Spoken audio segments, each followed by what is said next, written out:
All right, everyone, welcome back. Continuing our journey through airway management, and we're going to talk endotracheal intubation. This is the gold standard of airway management, that kind of fourth layer of airway management. There is kind of a fifth layer, actually, but it's something that paramedics hope to never do, and it's kind of a clench your butt cheeks sort of situation where it's called cricothyrotomy. So if you need to have a surgical airway emergently, paramedics are trained to do that for patients that cannot possibly be endotracheally intubated. So that's kind of the fifth circle of hell. If you need to intubate someone, you don't want to be there. But fourth layer is considered the gold standard. So what we'll talk about in this talk, we'll talk about pertinent anatomy and physiology. We'll talk about oral tracheal intubation in adults, kids, infants, and then briefly suctioning through the ET tube. So it's introduction. The importance of having an airway can't be overstated, all right? Think about your ABCs, right? Your ABCs, and that's kind of listed in, they're all very important, but airway, you can quickly die without a patent airway. And to my point, like if someone chokes, right? Someone's choking, they can't get air in. Within a couple of minutes, they'll be dead and can't be resurrected unless that airway is cleared. All right, so a patent airway is super important. All right, and despite the majority of patients responding favorably to the manual maneuvers, level 1, adjuncts like OPAs, NPAs, level 2, even blind insertion airway devices, level 3. This level 4 endotracheal intubation is kind of the gold standard, and patients may respond favorably to things, but some may need these advanced procedures. So let's talk about some brief anatomy. So remember that your upper airway is kind of your nose, throat, mouth, hypopharynx, right up into the glottic opening, all right, and all the cartilage tissues that surround the glottic opening, the vocal cords and all these things. Once you pass through the glottic opening, we then consider that the lower airway, all right? So that lower airway extends from the trachea to the bronchi, to the bronchioles, to the alveoli, all that stuff. So upper airway, right? We have our nose, that's where our NPAs go, our mouth, the OPAs. The tongue, of course, is a frequent airway obstruction, because when patients have no muscle tone, this tongue will just relax and kind of clog up the back of the throat. That creates the sound snoring. So if someone's snoring, that's a common sign of an airway obstruction.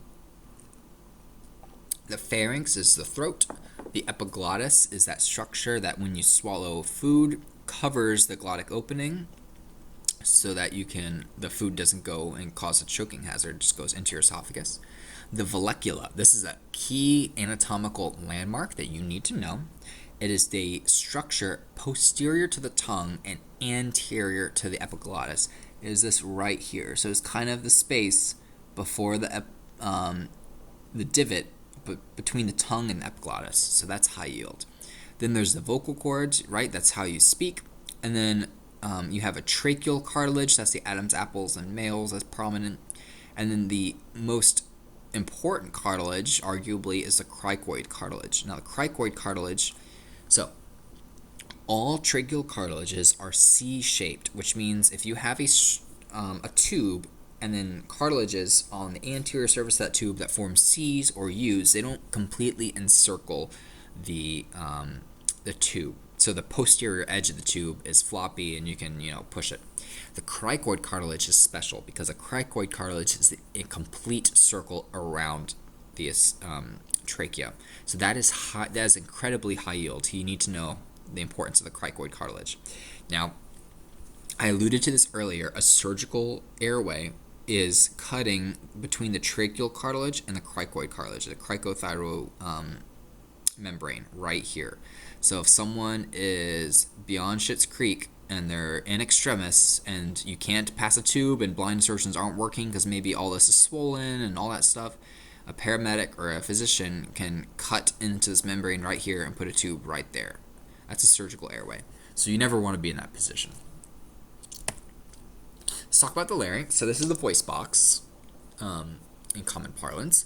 It lies inferior to the pharynx and superior to the trachea. It directs air from the pharynx to the trachea. It has the vocal cords. It has many cartilaginous structures. In the adult airway, this is the narrowest part at the glottic opening, but for pediatrics, the narrowest part is the cricoid. So this is medium yield. Lynn will frequently test you on this. I don't know if I specifically have seen it on an exam, an EMT exam, so this is medium yield, but I would know this. All right, the adult airway, the glottic opening is the narrowest, and then for peds is the cricoid cartilage. So it's easy because there are landmarks already that you need to know, but then you just need to know which one matches where. All right, so let's talk about the larynx. So this is a complex structure that allows you to talk. Ear, nose, and throat surgeons love this structure. All right, so let's talk about it.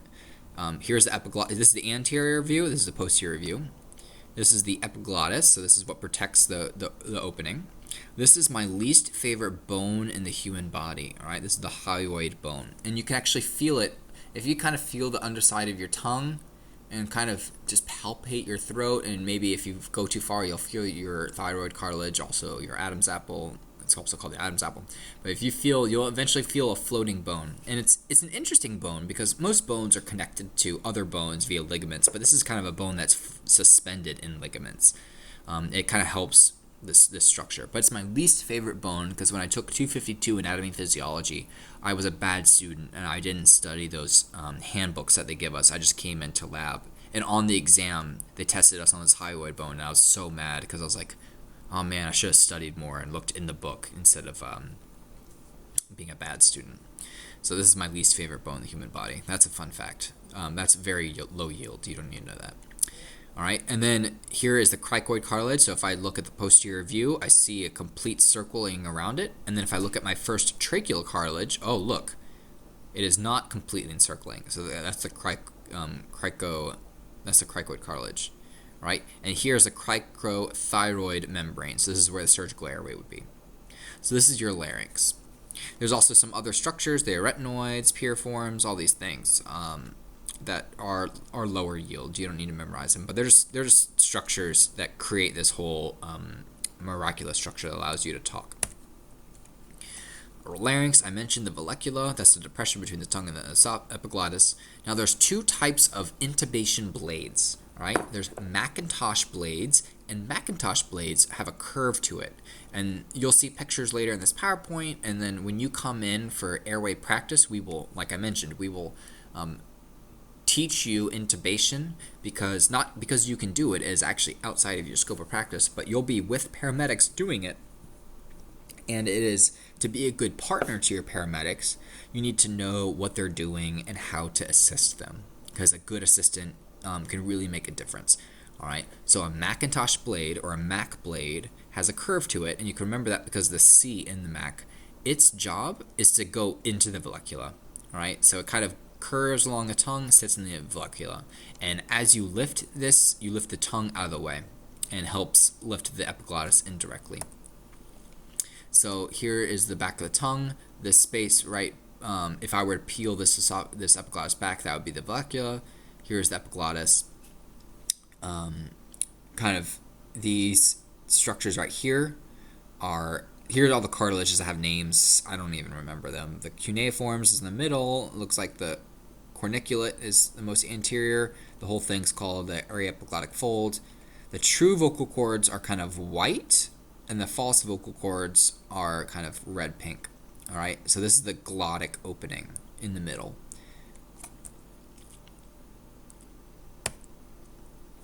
All right, so lower airway I mentioned, the tracheal ring. The tracheal rings are C-shaped cartilage, except the cricoid, which is an O-shape, completely in circle. Posterior, those rings is incomplete, and then at the bifurcation of the trachea is a carina. So here is kind of our lower airway, the hyoid, tracheal cartilage, cricoid cartilage, incomplete circle, tracheal rings. Here's a cross section as well, showing the incomplete circle.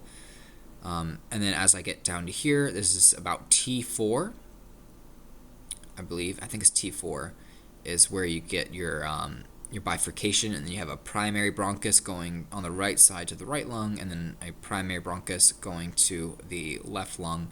The primary bronchus is also called a main stem. Now, this is incredibly high yield.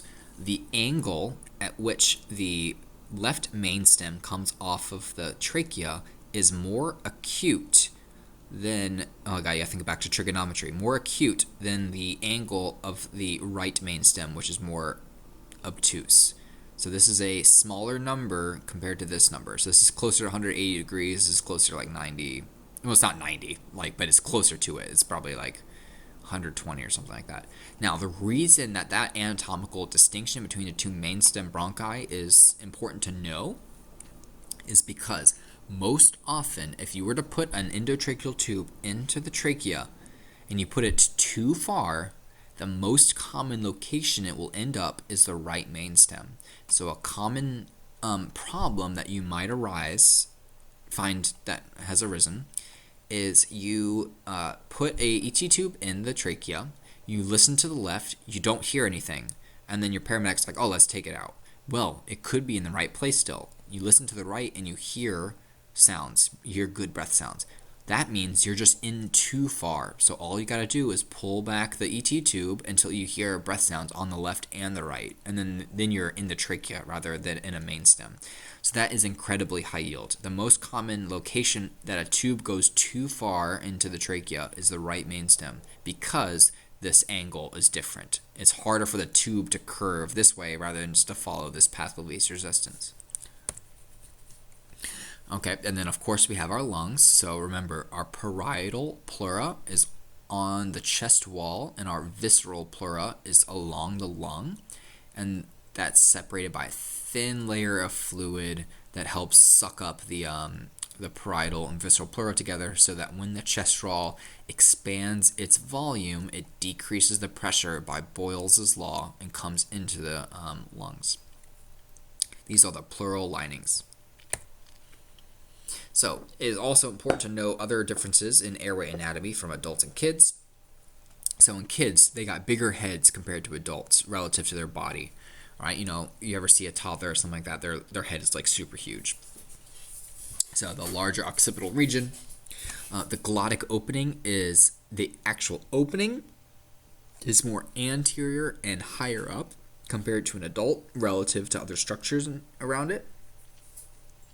Just by virtue of being a smaller airway, the trachea is narrower.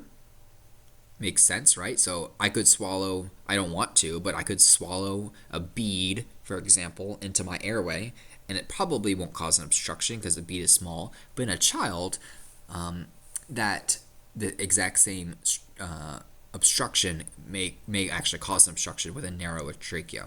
And then kids and infants have higher metabolic rates, and so their need for oxygen is higher and their minute ventilation is going to be higher, right, because they need to breathe more rapidly just because their volume of lungs is smaller. All right. Likewise, important to remember, I said it was medium yield, the narrowest part. So the trachea is narrower compared to an adult, but the narrowest part in an adult is the glottic opening, and kids is the cricoid. All right. So the EMT basic should be able to secure patients' airways in most patients by those three first layers I talked about. There's manual maneuvers. Always start with manual maneuvers. Head tilt, chin lift, jaw thrust. Then the EMT can use adjuncts. That's why they're called adjuncts, right? That's layer 2. OPAs, NPAs. Remember your indications, contraindications for those and how to size them. Then your third layer is the most definitive layer an EMT can do. That's a king and I-gel, and we talked about in the previous lecture. So that's kind of the most advanced thing an EMT can do. Now, suctioning is something else you can do, and I think suctioning pervades all layers, because even if you open up an airway with a manual maneuver, or you have an ET tube, or you have a king, you always need to suction. So suctioning pervades all layers, and so remember your rules for suctioning. But some swelling around the airway can close off the airway and thus may require intubation or even a surgical airway. So that's why sometimes airway management goes outside the scope of an EMT basic, and that's why sometimes you need to consider ALS for airway concerns. So intubation. So orotracheal means the mouth and trachea, so an orotracheal intubation. There's also nasotracheal intubation, which is done on more kind of conscious and responsive patients. The intubation means passing the tube past the vocal cords into the windpipe or the trachea, right? And you can see, compare this to the king airway. Remember, the king sat right here, and that was where the distal cuff was, sealing off the esophagus. The proximal cuff was in the back of the posterior oropharynx, and it just had ventilation holes out here, right? So the air was directed at the trachea. Now, intubation actually passes the tube directly into the trachea. That's why it's considered the gold standard management. Additionally, the king, its benefit was it helps prevent aspiration of contents, because if vomit did come up, there's a cuff here to prevent stuff from coming up. It's not perfect, but this is much better. The endotracheal intubation, when we put the tube in the trachea, we also inflate a cuff to seal it. So it's even harder for contents to get into the trachea and cause aspiration. So that's why orotracheal intubation is considered gold standard. But remember, it is very technically difficult to do, and to do it well, and it requires lots and lots of training. And paramedics is always a hot topic in EMS, whether paramedics should even be allowed to intubate. People have very strong opinions. Some major advantages of endotracheal intubation is better control of the airway, better control of aspiration, better ventilation of the lungs. So if you remember in the King airway lecture, I mentioned that sometimes it's harder to appreciate the lung sounds in a King just because air is being shot in the direction of the trachea, and we'll probably go in the trachea. But if you actually are shooting air directly in the trachea, you're going to get better ventilation. All right, because we're actually directing air in the trachea, we almost rarely will get gastric inflation, gastric distension. All right, gastric distension is the bane of airway management, because if you do inflate the stomach isn't a lung; it just can't burp and get the air out in an unconscious person. It actually just reflexively vomits, and vomit is worse for airway management because of aspiration. It obstructs your view, all that stuff. And endotracheal intubation is nice because you can suction the trachea. So if someone does aspirate something, or there's a lot of mucus or gunk in the airway, if you have a tube directly in the airway, you can suction that. All right. This also allows you to suction the stomach as well. So you can, once you have a endotracheal tube in the trachea, you can always pass that tube into the stomach. So I wish this slide also mentioned gastric suctioning to prevent aspiration and vomiting as well. Indications. Now, you can't intubate patients as an EMT basic. If you are to get your paramedic or your advanced EMT, you would be able to intubate. The indications for who gets intubated is patients who can't protect their airway. Of course, they can't have a gag reflex. That makes sense, right? And then patients who are at a high risk for airway swelling or closure. So a good example would be a burn patient. If a patient inhales a lot of hot smoke and steam, the throat will swell. And think of a King or something not definitive like an OPA, can't fight against all that swelling. The airway will close off. All right, so that's why intubation for those patients is key. How to do it, you always have to have good BSI. Remember, scene safety BSI. Now, when you are doing intubation or helping with intubation, there's a lot of considerations to make sure you protect yourself, especially with the COVID pandemic. All right, you should have gloves, of course. You should also have a face mask. This is in isolation of the COVID pandemic. You always should be having a face mask, because when you intubate and you keep that mouth open, the person, when they're being ventilated, creates droplets. All right, and you can look up videos on YouTube of droplet creation with UV light and stuff, or simulations of it. I mean, you can see it, like when people just talk, it creates a lot of droplets. So same thing here. So gloves ain't going to cut it. You need gloves, eye protection because of your mucous membranes of your eye, and a mask. All right. The equipment, you're going to need a laryngoscope handle and then the blade. Now, this is a Miller blade. Miller blades are straight. Macintosh blades are curved. All right, so these are the Macintosh blades, and on the edge of it, we'll say the number. So this is probably a 4, this is probably a 3, and these are Millers. 4, 3, 2, 1 is probably. Those are just different sizes for different airways. So a Miller is straight and a Mac is curved. So let's talk about the straight blade, often called the Miller blade. It actually goes to lift the epiglottis directly. So here's a vallecula between the tongue and the epiglottis. The Miller blade's job is to actually just lift the epiglottis out of the way so that you can see. So this is a little hard to see, but what this is trying to show you is there's a light at the end of this blade, which is why there's like different color there. When I first looked at this image, I was like, I have no clue what was going on. But basically it goes distal to the epiglottis and just lifts the epiglottis out of the way. And I'll show you a picture of Macs in a second. But basically everyone has their preference on Macs and Millers. It's similar to iGels versus Kings. Some people will swear by one versus the other. I'm not sure there's a big difference. It may be just anatomical difference, which works better. Kim will have her preferences. Lynn will have her preferences. It's just important to be flexible. The Mac goes in the vallecula and indirectly lifts the epiglottis because this tissue is connected. So there's the light shining, showing you where to look.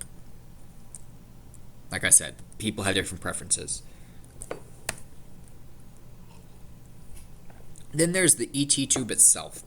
So just like your Kings and your iGels, there will be a 15mm adapter. They're all standardized, so you can put a BVM from the King right onto here, and it will fit. Like the King, it will have a pilot balloon, so when this is filled, this will be filled up. The balloon size is only like 10mm, or 10 cc's of air. And that's pretty standard across all the ET tubes, because these will come packaged usually with a 10 cc syringe. So if this is filled up, this is filled up. At the end of the ET tube, there will be a bevel, which is just kind of an irregular slice of the tube. And there's also a Murphy eye. Now, I have no clue why the Murphy eye exists. I guess they say that if the distal end gets clogged up, the air can come out the Murphy eye, but no one has fully demonstrated why. Frequently, the sizes will be in numbers ranging from 6.5 to 8.5. Men tend to go 7.5 to 8.5. Women 6.5 to 7.5. And that's millimeters of the tube diameter. That's what that is.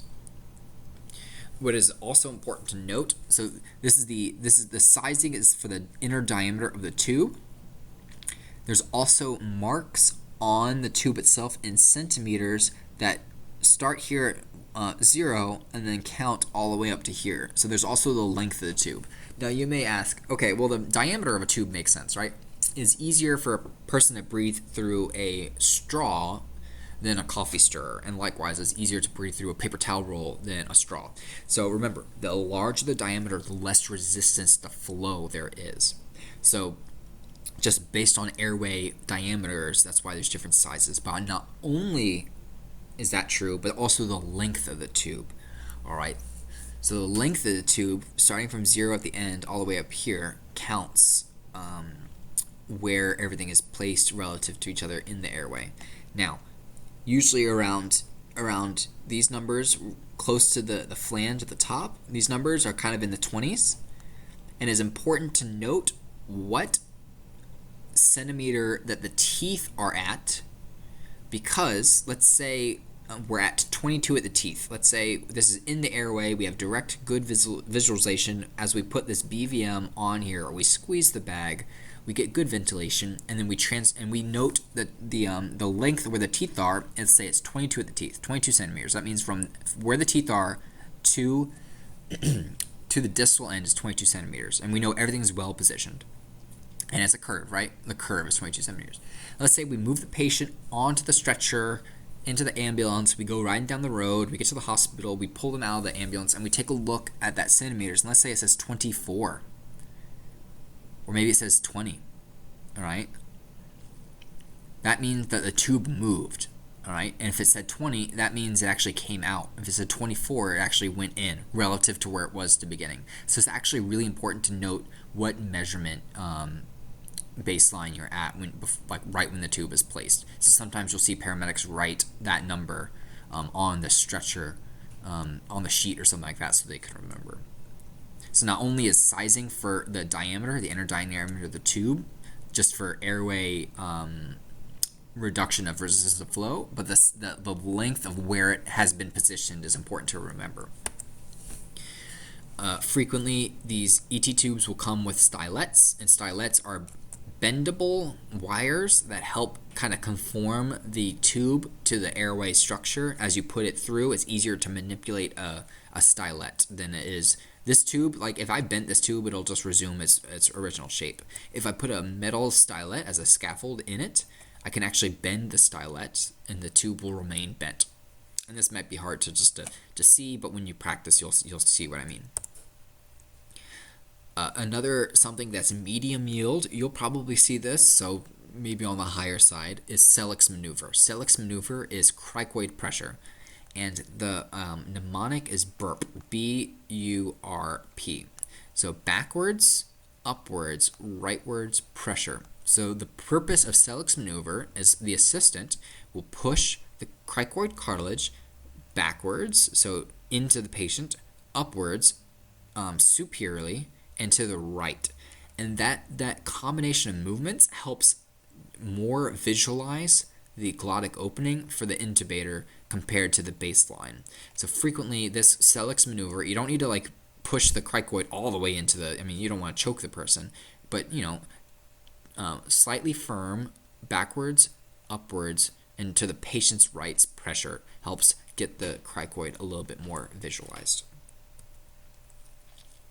In addition, it helps pinch off the esophagus, which may prevent a little bit of regurgitation, aspiration, and helps bring the vocal cords into view. Like I mentioned, backwards into the patient, rightwards to the patient's right. So this is a upside down picture. Here's a patient. Here's a right. So to the right, and upwards superiorly. So all together. It's not like you don't do it sequentially. You do it all together. All right, so to intubate, first we ensure adequate oxygenation and ventilation prior to going. You should pre-oxygenate for at least 1 minute, and there's actually some data out there that this is far underestimating the amount of oxygenation there should be. I'm not sure I completely am fully well informed to talk about all the bad things that occur with pre-oxygenation, all the studies, but I've done some investigating on my own is pretty compelling. So you really need to pre-oxygenate these patients because peri-intubation desaturation is really very harmful to patients. Oral tracheal intubation procedure. So we get all of our equipment. So here's kind of an airway bag. You'll see all the blades. You'll see a syringe for 10 cc's. You'll see all different types of ET tube sizes. You'll see spare batteries. You'll see spare light bulbs.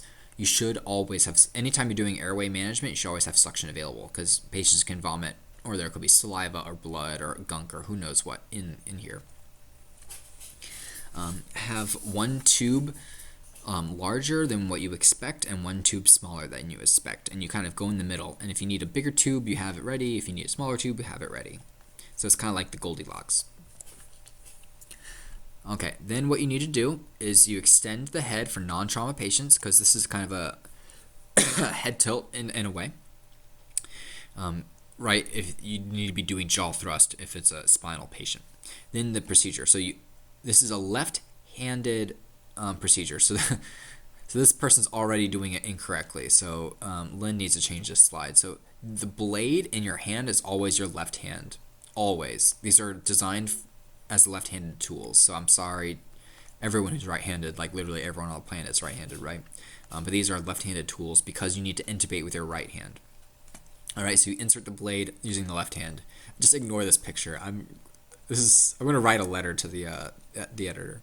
Hold the tube in the right hand. So this hand would be holding the blade. The right hand would be holding the tube. And as you insert the blade, you sweep the tongue from the right to the left in a diagonal fashion. As you do that, you'll look for landmarks. You'll place the Miller in the vallecula, and you'll place the Mac in the vallecula, and the Miller under the epiglottis to help visualize the vocal cords. Once you see those beautiful vocal cords, you stay there, right there, and then you pass the tube with the stylet into the trachea, and then you inflate the balloon, and then you confirm tube placement. All right, through the glottic opening. You need to find those landmarks because it's dark and wet in there, and you don't know what you're doing. You need to make sure you see what you're doing. Now, this is the hardest part for students to get their muscle memory around. It is, and this will just be hard for me to talk through. When you come in for practice and you practice this skill, you'll see what I mean. It is counterintuitive how to handle these blades. Normally, if you want to open something up, you use it like a lever, right? If I pulled this back this way to help open things up, right? If I pull back this way, this structure is going to come out this way, right? It's a lever. No, you cannot do this. If you do this, you will break people's teeth. And your brain is programmed to reflexively, when you're looking in that trachea and your energy is all amped up and you need to get that tube in there because it's airway management super important, your brain is going to say, oh, if I just use this like a lever, I will be able to look in there better. No, you have to resist that urge because that can actually do harm. You break teeth, not only is that bad medical care, you've caused more airway obstructions, they're going to start bleeding, all that stuff. All right, so that's super high yield. I can't emphasize that enough. The most common mistake students are doing is they're using these things like levers. You can't do that. How to open this airway is you kind of push/pull the handle away from the patient. And you can see, not only would this, if I use it like a lever, this tissue would come up this way, but also if I pulled it this way, the tissue will come up. So you're doing the same thing, you're just protecting the teeth and the facial structures and providing better care. So that's a common mistake, and it's super hard for students to wrap their head around the muscle memory associated with that because they just kind of have to reprogram their brain. But that's why it's so hard to intubate and to practice. This is kind of what you would see when you intubate. This is the epiglottis. Here's the vallecula. Here's the false vocal cords, the true vocal cords. I mentioned they're kind of more pale white compared to this. Here's those arytenoids and things. So your job is to find this structure, and once you see it, you breathe a sigh of relief because you have identified. That's the hardest part of this procedure, is finding your landmarks. Because once you see that glottic opening, now right here it's closed, but if it were open, you pass a tube right in between that fold and the glottic opening, and you have established a definitive airway. Pause here, and there should be some videos on the Sakai site with this lecture that show someone intubating and showing an awake person showing the anatomy and all this stuff. It'll be helpful for you to see. Once you get that tube in the trachea, you inflate it with a 10 cc's, like I mentioned. It's the same for every tube. You take the stylet out, and then you put your BVM and capnometer on the ET tube. Then what you need to do is you need to confirm tube placement. And I can't emphasize how important confirming tube placement is. All right? Kind of what you need to do to confirm tube placement is, first, you put the stethoscope over the stomach. If you hear gastric bubbling with the squeezing of the BVM, that is a huge red flag, and you need to assess whether your tube is in the right place. Once you don't hear gastric bubbling with BVM squeeze, then you go to both sides of the chest and listen to ensure you have chest rise and fall visually and auscultation on both sides. Now remember, the most common problem with intubation done correctly is right main stemming it. So if you listen over the stomach, you don't hear anything, you listen on the right side, you hear something, you listen on the left side, you don't hear anything, you're in too far. You pull back a centimeter or two until you also hear lung sounds on the left. So you must listen to those three spots. The stomach first, because you need to identify an esophageal intubation as soon as possible. So stomach first, then the right, then the left. All right. Like I mentioned, the markers should be between 21 and 24 at the teeth. The kind of classic teaching we say is 22 at the teeth is kind of ideal. But it also is just depending on the patient. But in the low 20s, you want that. And you want to mark it. You want to mark it somewhere so you remember if that number changes at the teeth, then you know that the tube has moved relative to everything else.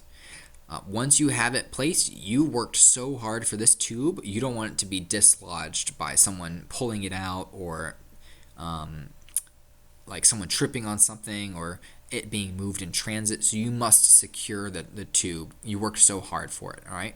So there's different devices used to tie it down, and we'll show you some when you come into class. Likewise, you can use these same devices for King Airways.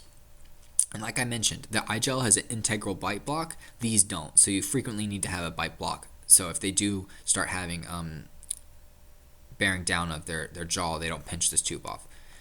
Also, mark the level of the teeth. I want to emphasize that because it's important. Students often underlook that.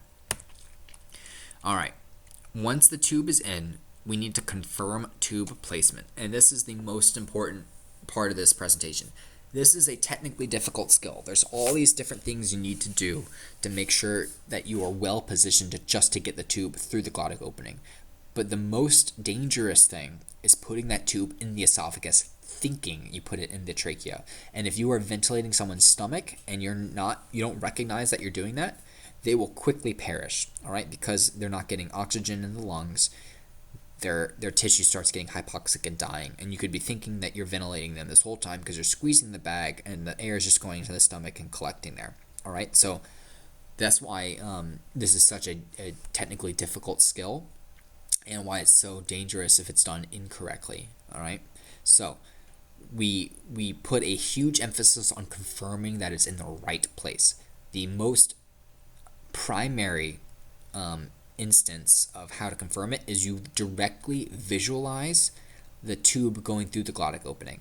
Now that sounds like a no-brainer, but sometimes when people intubate, they kind of blind insert it into some dark abyss, and that's not safe. All right, so you need to visually see the cords and the tube going through the cords.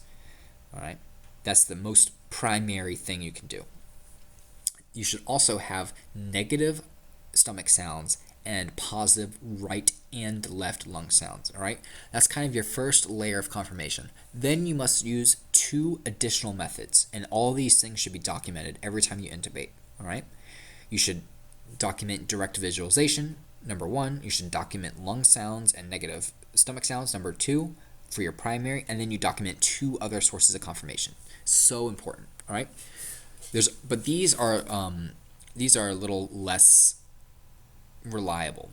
You can see, does the tube mist up, right? When you think of like you walking out on a cold day and you breathe out, you see kind of mist and you see your breath.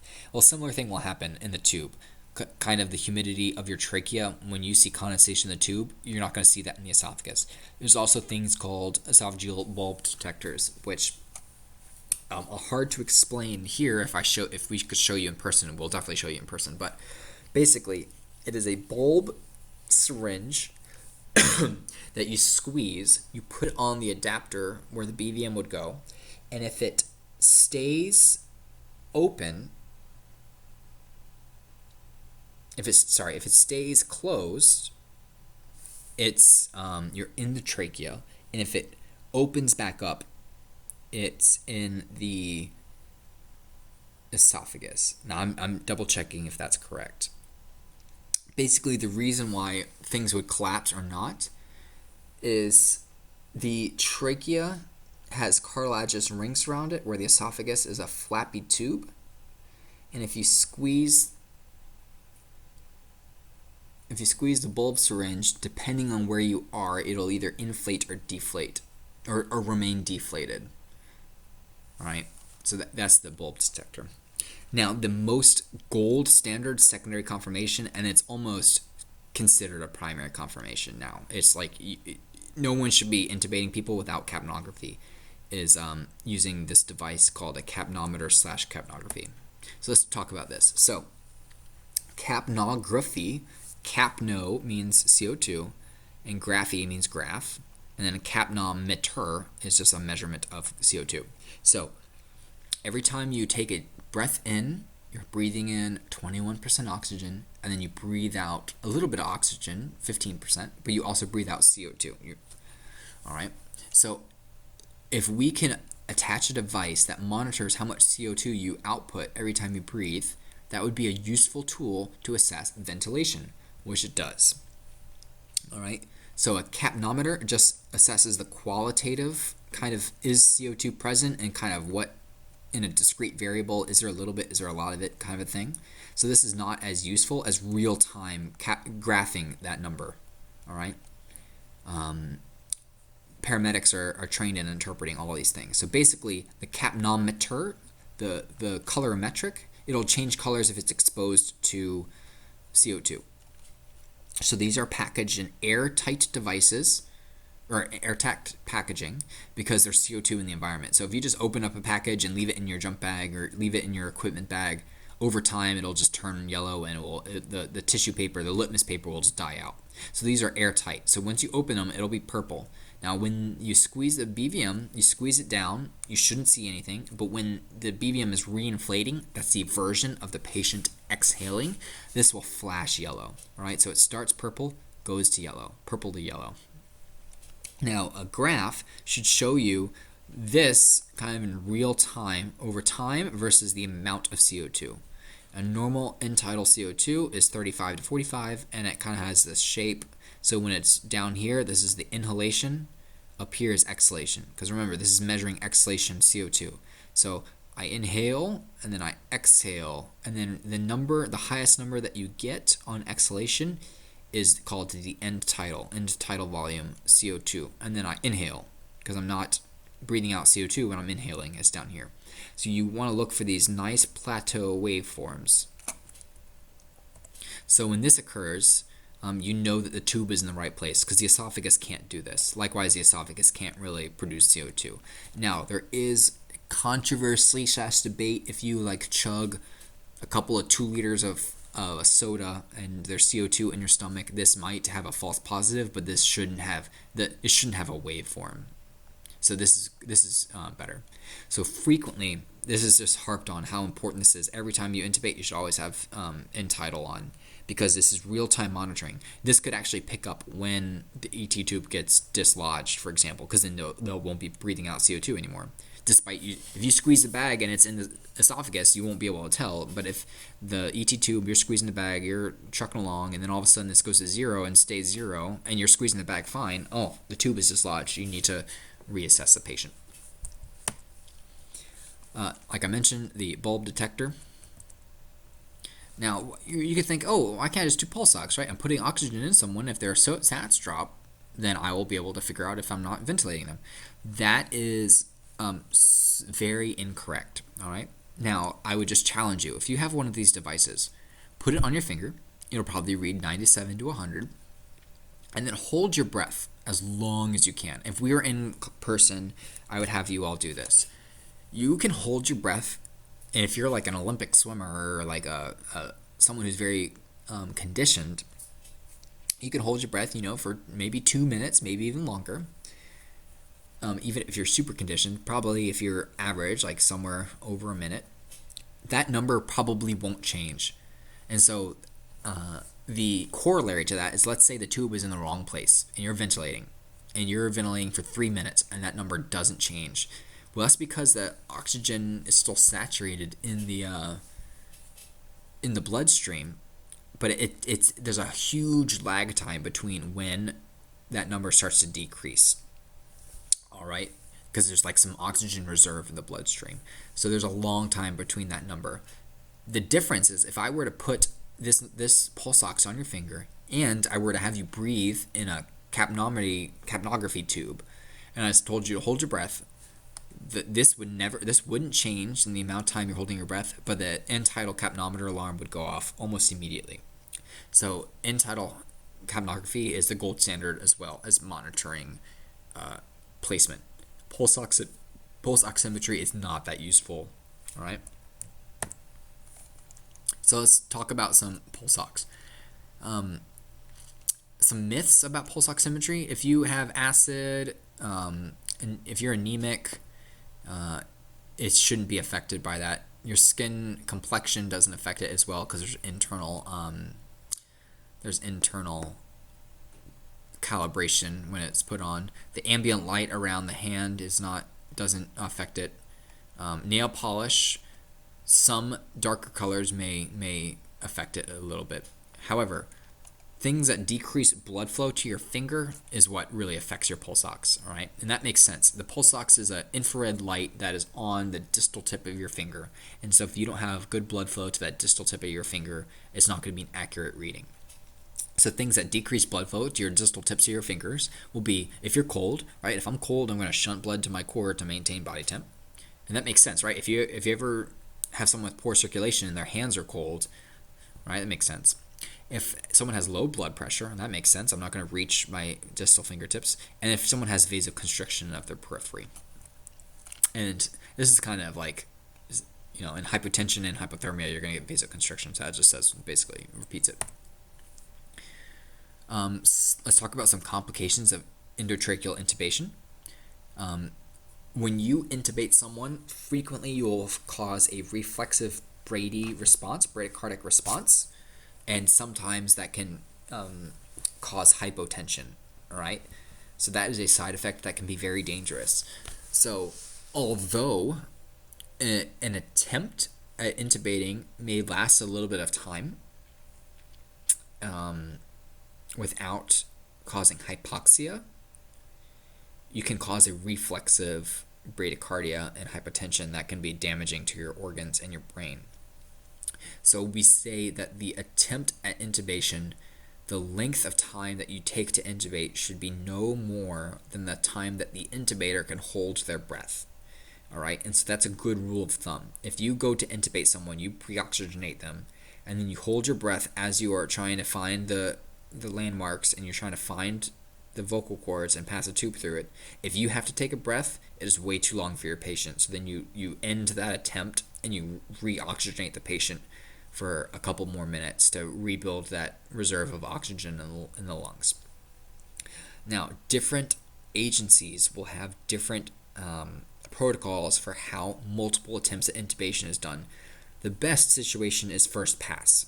The first person, it goes in quick, you're done. That's kind of the what thing that people shoot for. But everyone's airway anatomy is different. The situations that lead to needing to intubation is different. It's just that's why it's a technically difficult skill. So sometimes people need multiple attempts. So some places will say, you personally, the intubator, can only try twice, and then someone else needs to try the third time with who has more experience. So it's similar in Orange County. In Orange County, a supervisor or paramedic is dispatched to all cardiac arrests where you may anticipate the need for an intubation. And let's say the main paramedic on scene, not the supervisor, attempts once or twice, and then for due regard, the person with more experience should try the third time.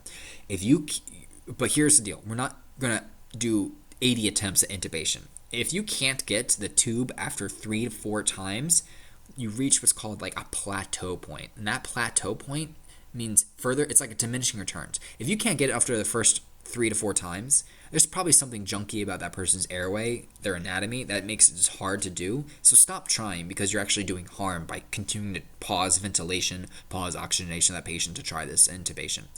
So when you fail intubation multiple times with multiple experienced providers, you go to a blind insertion airway device, and that's the end of that. You don't keep trying. Don't be trying 80 times. There's a diminishing returns.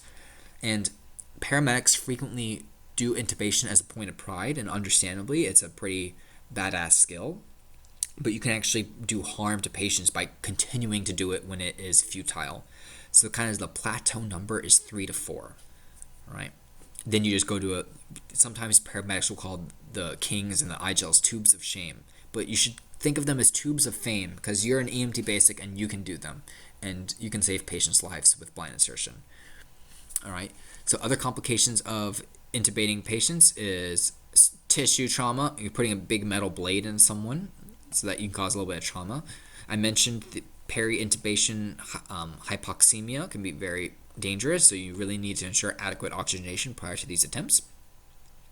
If you put the tube in the esophagus, this is the biggest complication. It is not a failure to put it in the esophagus and recognize it immediately. It is considered a failed attempt, but it's not a moral failure.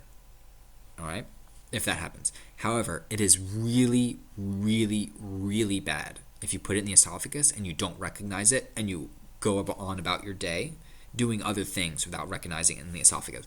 People can die. There's a Kim Woodward likes to tell a story about I think he was like a 16-year-old skater. He had a traumatic accident. His name was Drew, and I think if you Google "do it for Drew," you will come across this news story. It was actually in North Carolina, and I think he was intubated at an outside hospital that wasn't equipped to fully handle his care. So they called a ambulance transport service to transport him to a trauma center. And he was esophagically intubated. And I think it was like a 30-minute, 20. I don't want to inflate the story, so I would encourage you to look up the story. Do it for Drew something. I don't know his last name, but you'll find it. There was a significant, it wasn't just like a 5-minute thing. It was like probably over 10 minutes, probably like maybe an hour. I don't know. It was a really long time that he was esophagically intubated on a vent, and it wasn't recognized. And he showed up to the trauma center brain dead. All right. So not recognizing esophageal intubation is a huge failure. Huge failure. If you put it in the esophagus on a good faith attempt and you recognize it immediately because you do capnography, it doesn't show anything, you listen to stomach sounds, you hear something, you don't hear anything in the lungs, you pull it out immediately, and then you go back to ventilating the patient, it's considered a failed attempt, but it was like A for effort. You did everything right and you recognize a failure, all right?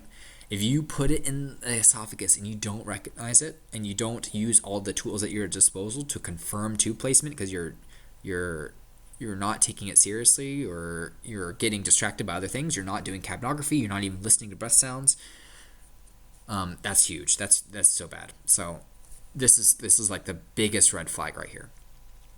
A kind of a yellow flag, it's not terrible because you're still going to ventilate someone. So if you put it in the right main stem and you don't recognize that, you're going to give them half the stuff that they need, and in a healthy person, it'll probably be sufficient. But just listen to the left side. If you don't hear anything, just pull it back a little bit. Also, a complication, if someone trips on something and yanks the tube out of someone, not only will that cause trauma and blood and stuff and swelling, you just lost the tube you worked so hard for. So securing the tube is super important as well. I can't say this enough.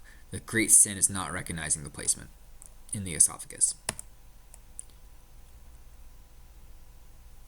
Likewise, here's another time to pause and make sure you watch all the videos on the Sakai site for this lecture.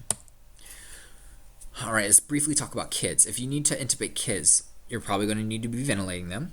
Artificial ventilation and regular airway maneuvers aren't doing enough. The patient is apneic, so they're not breathing whatsoever, and they're unresponsive with no gag reflex, right? We're not going to be putting Kings or endotracheal tubes in patients with gag reflexes. Some considerations, good yield. Tongues are a little larger, so it's a little harder to intubate because the tongue relative to the mouth is larger. You need to size, remember, the most narrow part of the adult is the glottic opening, so your inner diameter of sizes is based on that. Your cricoid ring in kids is the most narrowest, and so it's a little harder to size the inner diameter of tubes for kids just because of this is beyond your line of sight. So there's kind of rules of thumb based on how tall the kid is to what size of tube. So it's called a Brazel tape, and when you learn about pediatrics, you'll learn about Brazel tapes. But on the Brazel tape, it'll tell you what size of tube to try. But remember, everyone has a little bit of variance, and so always have a little size above and a size below for cushion. And the airway itself, the larynx, is more anterior and superior relative to an adult. So there's like so many more changes for kids. All right, so for kids, same thing. The Brazel tape will tell you this is an example. You start at the head, you go to the feet, it'll give you a color, and on that color, it'll tell you drug dosages for kids of that size, of that height, and then ET tubes. For kids, the Miller blades are preferred. Here's example of pediatric tubes. If they're under 8, the tubes won't have a cuff, so you don't need to inflate anything. That refers to size 5.5 or lower for kids. a good rule of thumb, and it'll be on the Brazel tape, but a good rule of thumb is if you take 16 plus the age in years, divide by 4. All right, so let's say the kid is 4 years old. 16 plus 4 is 20. Divided by 4 is, you would use a tube 5. And then the length is 3 times, the lengths of the tubes are 3 times the diameter. So this kid would have a 5 millimeter internal diameter, and the tube would probably be 15 centimeters long.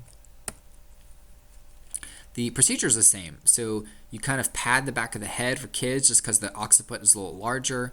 You make sure their ears are in line with their sternal notch, ear to sternal notch position, in that sniffing position. You get your Miller preferred. You get all your equipment, your ducks in a row. He has PPE. He has a face mask and something covering his eyes. He should have suction available, all that stuff. This time he's actually using it in the right hand. So he's using his left hand for the blade. Likewise, because the airway is more anterior, the Selleck's maneuver may be easier, right? That backwards to push it more posterior.